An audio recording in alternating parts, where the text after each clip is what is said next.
Donc, bonjour, Madame Loisel. On est très heureux aujourd'hui d'être avec vous pour pouvoir vous présenter notre cas. Donc, nous, on est l'équipe BDR. On est là pour représenter, dans le fond, l'entreprise Service Conseil DBL Sancrel.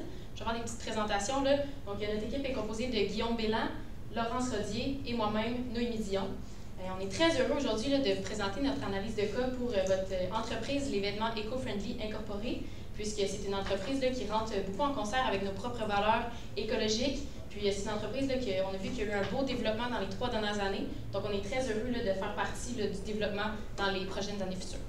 Sans plus tarder, on va passer au plan de la présentation. Donc comme vous avez demandé, on va débuter avec le portrait actuel de l'entreprise, pour ensuite poursuivre avec la rentabilité de votre nouveau projet pour la nouvelle collection. Ensuite, on va regarder le fournisseur qui va être à choisir dans les prochains temps. Vos deux options de financement. Ensuite de ça, on va vous éclairer par rapport à certains renseignements fiscaux avant de conclure avec notre plan d'action pour le futur, pour vous orienter pour continuer cette belle croissance. Donc, passons maintenant au portrait actuel de l'entreprise. Nous avons débuté par les forces. Donc, ce que nous avons trouvé, c'est que Mme Loisel est très dévouée à son entreprise. Donc, autant dans ses produits et dans ses futures ambitions qu'elle souhaite avoir. Donc, c'est une grande force. Ensuite, la connaissance du marché par Mme Loisel est très importante. Ensuite, le positionnement fort et unique de l'industrie. Donc, Mme Loisel connaît son industrie, elle a beaucoup de connaissances par rapport au passé dans ces 3 dernières années. Ensuite, vous avez les fortes valeurs environnementales. Donc ici, c'est très important pour le développement durable.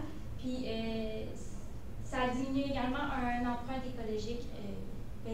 Ça a un impact important sur l'empreinte écologique. Ensuite, pour les défis externes, l'entreprise, c'est une jeune entreprise, ça fait 3 ans qu'elle est commencée, donc c'est à prendre en considération.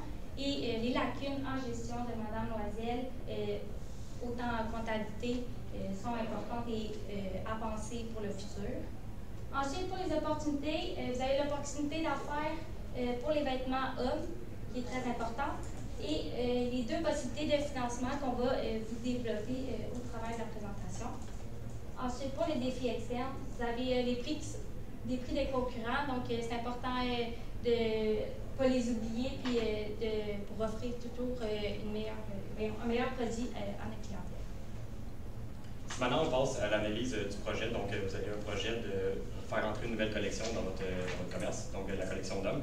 Donc, pour évaluer ce projet-là, on a passé par l'outil de la vente. Donc, à quoi ça sert une vente en fait? Ben, globalement, c'est un outil qui nous permet de calculer des valeurs de flux monétaire futurs en valeur monétaire d'aujourd'hui. Donc, on va regarder votre projet, il va générer comment d'argent sur une durée de 5 ans dans ce cas-là, en valeur d'argent d'aujourd'hui. Donc, pour savoir est-ce qu'on va être capable de rentabiliser un investissement initial qu'on ferait aujourd'hui. Donc, pour commencer, justement, l'investissement initial. Donc, qu'est-ce qu'on a dans l'investissement initial? Bien, ça va être la mise à niveau de vos équipements. Vous disiez que si vous voulez faire cette collection-là, ça va vous prendre une mise à niveau pour vos équipements, autant pour la nouvelle collection, mais aussi pour vous servir de cet équipement-là pour les collections que vous avez actuellement. Donc, on a une mise à niveau de 1,2 million qui va être à prendre en considération. Pour cette nouvelle collection-là, il y a aussi des frais, parce que forcément, ça va prendre de la publicité pour promouvoir ce projet-là. Donc, il va y avoir des frais marketing de 130 000 que vous avez évalués globalement. Donc, ça nous fait un total de 1,3 million de frais d'investissement initial qu'on va avoir à prendre en compte. Par la suite, on va regarder les recettes. Donc, globalement, c'est quoi les recettes? Qu'est-ce que ce projet-là va générer? C'est quoi nos entrées de fonds qu'on va avoir pour ce projet-là? Donc, on a, premièrement, le premier facteur à prendre en compte, on a une augmentation des ventes. Donc, on a pris en considération que l'année 1, ça va être l'année 2025, puis l'année 2024, ça va être l'année 0.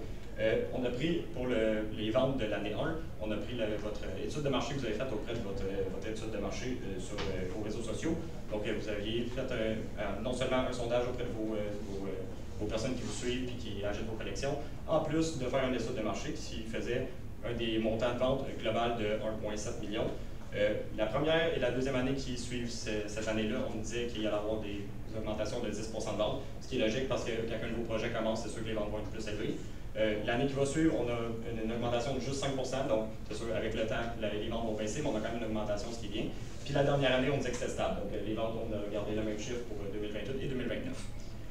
Ce qui est pour les coûts des marchandises vendues, donc vous disiez que vous aviez environ 75% de vos coûts des marchandises vendues, 75% des ventes qui revient à vos coûts des marchandises vendues. Donc, on a gardé ce 75%-là de vente de coûts des marchandises vendues pour le montant des ventes qui découle à chaque année.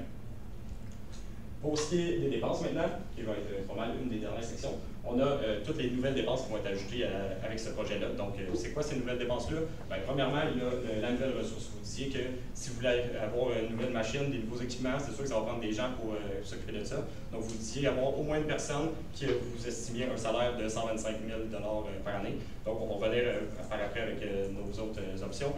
On voit que l'on a pris juste en considération 2 ans, comme vous disiez, faire un contrat 2 ans, mais on a aussi une proposition à faire qu'avec le calcul de, même si on garde cette personne-là plus que 2 ans, voire 5 ans, on est quand même rentable à ce niveau-là. Ensuite, il y a les coûts de qualité, donc ça va être tous des frais qui vont être liés à les coûts de démarrage de la machine, en fait. Donc, il y a un 15 000 que vous prévoyez sur 3 ans minimum, donc on le prend en considération pour les 3 ans. Et on a l'entretien qui va augmenter de 40 000. Donc, c'est sûr que des nouveaux équipements, ça entraîne des nouveaux entretiens qu'on n'a pas nécessairement prévus. Donc, on va les avoir, on les a ajoutés sur ces 50 000. Donc, globalement, si on résume, qu'est-ce qu'on a? On a le tableau global avec toutes les variations et les dépenses. On arrive à une valeur actuelle nette de environ 800 000 $. Donc, qu'est-ce que ça veut dire? C'est qu'au bout de 5 ans, ce projet-là, il va vous générer 800 000 $ de profit à la fin. Donc, on voit que ce projet est vraiment rentable pour vous. Puis, on a aussi calculé le tri. Le tri, à quoi ça sert? C'est un autre outil qu'on gère pour faire de l'analyse financière. Ça va nous permettre de déterminer ce projet-là, c'est quoi sa vraie rentabilité, en fait. Donc, on voit que ce projet-là, il peut aller nous chercher 15 % de rentabilité. Nous, on a pris en compte juste 10 % parce que vous disiez, estimez environ, vous souhaitiez 10 % de rentabilité. Donc, nous, on a pris en considération ce 10 % là. Mais on voit que pour ce projet-là, il pourrait aller jusqu'à 15 %. Donc, on a encore de la marge pour continuer à dire, on a resté conservateur, on a gardé le 10 % pour éviter d'engendrer trop de pertes, mais on voit que ce projet-là est rentable. Puis, qu'est-ce qui est intéressant, c'est que ce projet-là, on voit qu'on a fait l'analyse, ça va perdurer dans le temps. Si au bout de 5 ans, on se rend compte que ce projet-là est rentable, donc forcément, ça risque de continuer par la suite aussi. Donc, ce projet, c'est bon pour durer dans le temps, donc c'est très bon pour la pérennité économique de l'entreprise. Donc, pour les fournisseurs, vous avez demandé d'analyser 2 fournisseurs différents pour les tissus. Donc, pour le premier, pour les 2 fournisseurs, on a analysé, on a calculé les coûts des tissus et les coûts de livraison. Avec tout ça, en fait, le fournisseur A, Goût Textile, a également un escompte de 4 %. Donc, avec tout ça, ça donne 52 400 $ de plus pour le fournisseur A, qui est Doux Textile, à comparer le fournisseur B. Mais si 52 400 vous fait peur, on a calculé que c'est 2,57 % d'augmentation. Donc, c'est pas à craindre, puis c'est quand même un bon chiffre qui est important à savoir. Parfait. Donc, maintenant qu'on a parlé de chiffres, on va regarder un peu le côté qualitatif, quel des 2 fournisseurs qui va le plus correspondre aux valeurs de votre entreprise, puis qui va à long terme là, être le mieux dans lequel investir. Donc, on a vu qu'il n'y avait pas une différence significative entre les 2 prix. Donc, c'est vraiment cet aspect-là qui va nous mener à porter une décision sur quel fournisseur choisir. Donc, le premier fournisseur, Doux Textile, c'est votre fournisseur actuel. Vous avez une bonne relation avec, vous avez une relation de confiance. C'est un fournisseur aussi qui est local, donc court délai de livraison. L'empreinte économique des livraisons, environnementale des livraisons est minime aussi. En déplacement, là, ça prend beaucoup moins d'empreinte environnementale. Donc, comme vous êtes une entreprise qui essaie le plus possible d'être environnementale, c'est un bon aspect pour vous. Ensuite de ça, on a un rabais fidélité de 4 %. Donc, on voit, là, c'est grâce à ce rabais-là qu'on est capable d'abaisser les coûts qui reviennent là, presque au même que notre autre fournisseur. Donc, ce n'est pas à négliger.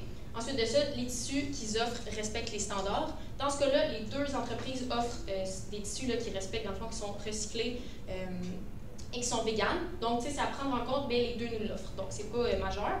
Ensuite de ça, par contre, côté négatif, on a une augmentation des prix de 15 % qui est à prendre en compte. Donc, c'est sûr que ce n'est pas une augmentation qu'on a pris en compte dans les calculs précédents, mais on pense que côté qualitatif, là, ça va quand même varier. Puis, comme vous avez une bonne relation avec ce fournisseur-là, on vous conseille d'adopter vraiment une stratégie là, de partenariat avec l'entreprise, puis peut-être être capable de voir si on est capable de faire descendre cette augmentation-là en allant chercher des plus grandes quantités de tissus. Donc, ça, c'est à voir. Ensuite de ça, le développement à long terme est un peu incertain. On n'est pas sûr si le fournisseur peut nous fournir ou pas. Puis, donc, à long terme, ça peut être une petite crainte. Mais vraiment, on revient encore à la stratégie de partenariat avec notre fournisseur. Là. On pense que ça peut être très bénéfique justement de s'asseoir avec eux, de discuter de nos besoins dans l'avenir et de faire un plan d'avenir parce que c'est quand même un fournisseur qui n'est pas à négliger pour ses avantages. Ensuite de ça, on a eu quelques retards minimes, mais on ne pense pas que c'est à prendre en compte, surtout que comme le fournisseur est très proche, c'est des retards qui sont très, très minimes et rares. Ensuite de ça, côté du deuxième fournisseur, on a les Tissus du Monde. Donc, c'est une très grosse entreprise. Elle a une renommée mondiale. C'est un fournisseur aussi que, dans son passé, là, avec d'autres entreprises, Mme Loisel, vous l'avez connu. Donc, vous êtes familier là, avec son fonctionnement. C'est des tissus aussi qui respectent les standards, encore une fois. Par contre, il y a une petite erreur, la fabrication en Chine, c'est pas un plus, c'est bien un moins. Donc, c'est ça, c'est loin. Donc, on parle de délai de livraison, de frais de livraison plus élevés aussi. Empreinte écologique, on ne se le cachera pas, faire venir de la Chine, c'est vraiment pas quelque chose qu'on veut se vanter, puis qui a un effet vraiment négatif là, sur l'empreinte écologique de votre entreprise. Il y a aussi des risques de retard très élevés. On a parlé, on a vu, là, il y a eu beaucoup de bouchons sur les canaux, donc les paquebots, des fois, ça peut être retardé. Conditions météorologiques aussi qui peuvent changer, donc faire attention là, pour les retards. Donc, c'est pour cette raison qu'on croit que le premier fournisseur, donc Doux Textile, c'est celui à opter. Vous avez une bonne, dans le fond, vous allez avoir un bon impact aussi sur le commerce local. Donc, côté développement durable, c'est bon pour votre communauté, un bon retour là, pour ça. Puis, environnemental, l'aspect à prendre en compte, surtout pour votre entreprise, ça va être beaucoup plus minime. Donc, vous avez également demandé d'analyser deux financements possibles. Donc, pour la première option, on a un montant de 1,4 million avec un taux mensuel de 6 % une période de 36 mois qui est 3 ans, avec des frais initiaux de 15 000 les paiements mensuels de 11 000 et le total à payer à terme donne un total de 438 000 Pour l'option 2, on a un montant de 1,6 million au départ avec un taux de 3,75 % La période est de 48 mois avec des frais initiaux de 1 000 un paiement mensuel qui est sur les intérêts seulement et un total à payer à terme de 58 000 Maintenant, si on regarde plus pour comparer ces deux options-là, donc là, on va regarder les chiffres, c'est sûr qu'on voit monétairement qu'est-ce que ça représente. Si on regarde plus en détail, qu'est-ce que ça veut dire. Donc, premièrement, pour le premier financement, la première option de financement, on a un moratoire d'1 an qui est possible. Donc, c'est quoi un moratoire globalement? C'est une période que vous allez pouvoir décider de dire on arrête de faire nos paiements pendant une période de temps. Donc, là, ça va être 1 an. Donc, 1 an que vous n'aurez pas nécessairement de paiement à faire, mais que vous allez devoir reprendre par la suite. Mais que ça peut vous permettre, si vous avez besoin de plus de liquidité pour l'instant, de dire on prend cette période-là, cette année-ci, et on va continuer nos paiements par la suite. Donc, ça, c'est vraiment un avantage qui est très intéressant. On a la possibilité d'un renouvellement après 3 ans. Donc là, c'est sûr, vous avez pris un prêt de 3 ans. Le terme, c'est au bout de 3 ans, et ça va être terminé, mais vous avez l'option avec une institution financière de juste simplement dire on va continuer notre renouvellement. Donc, pas nécessairement de rembourser ce qui reste à payer, mais de dire on va recommencer à faire des remboursements mensuels à tous les mois pour une autre période de temps. Donc, ça, c'est vraiment un avantage qui est très intéressant. Ce qui est un peu plus négatif maintenant, c'est sûr, les banques vont vous demander certains ratios. Donc, il y a un des ratios importants à respecter pour les banques, ça va être un fonds de roulement. Donc, ils vont vous demander un fonds de roulement 1. C'est quoi un fonds de roulement? C'est sûr que ça peut sembler vague. Dans le fond, ça va être un ratio qui va être calculé selon vos actifs à court terme divisé par vos passifs à court terme. Donc, avec vos états financiers, c'est sûr que vous n'avez pas nécessairement beaucoup de connaissances en comptabilité, comme vous nous l'avez mentionné, mais avec vos états financiers, en trouvant, vous allez avoir une section des actifs à court terme et des passifs à court terme, vous allez pouvoir vous servir de ce calcul-là pour faire votre ratio et le transmettre à votre institution financière. Pour ce qui est de l'option 2, le financement, il y a le montant, c'est sûr qu'il y a un montant supérieur qui est disponible. Donc, il y a une option où on propose 1,4 million, l'autre c'est de 1,6 million. Donc, si vous avez besoin de plus d'argent sur le coup, c'est sûr que le 200 000 supplémentaires, ça peut être très intéressant. On va vous proposer quelques petites solutions avec ça. La conversion du prêt à terme, donc vous allez pouvoir, au lieu de rembourser ce 1,6 million-là, vous allez pouvoir juste convertir ça en pourcentage d'actions que vous allez remettre à cet investisseur-là. Donc, qu'est-ce que ça vous permet? Ça vous allez gagner plus de personnes dans votre entreprise qui ont des connaissances. Donc, on sait que ces investisseurs-là, non seulement, oui, c'est sûr que vous perdez une partie de votre entreprise, donc ça peut avoir une partie négative, mais on voit qu'il y a des points négatifs, des points positifs qui peuvent vous apporter dans votre entreprise. Donc, on vous conseille l'option de financement à 2. Parfait. Côté des renseignements fiscaux, vous avez une petite question. Là, dans le fond, c'est vraiment le 1er mai que tous vos rapports sont à remettre aux côtés, dans le fond, des institutions responsables. Par contre, on vous suggère de les remettre d'avance à vos bureaux comptables puisque c'est une période très achalandée pour vous. Ensuite de ça, on va passer au plan d'action. Donc, on vous a mis un petit résumé là, de nos recommandations en haut. Puis ensuite de ça, vous avez dans le fond des options, dans le fond des recommandations qu'on vous, on vous recommande là, de faire dans le fond dans les prochaines années.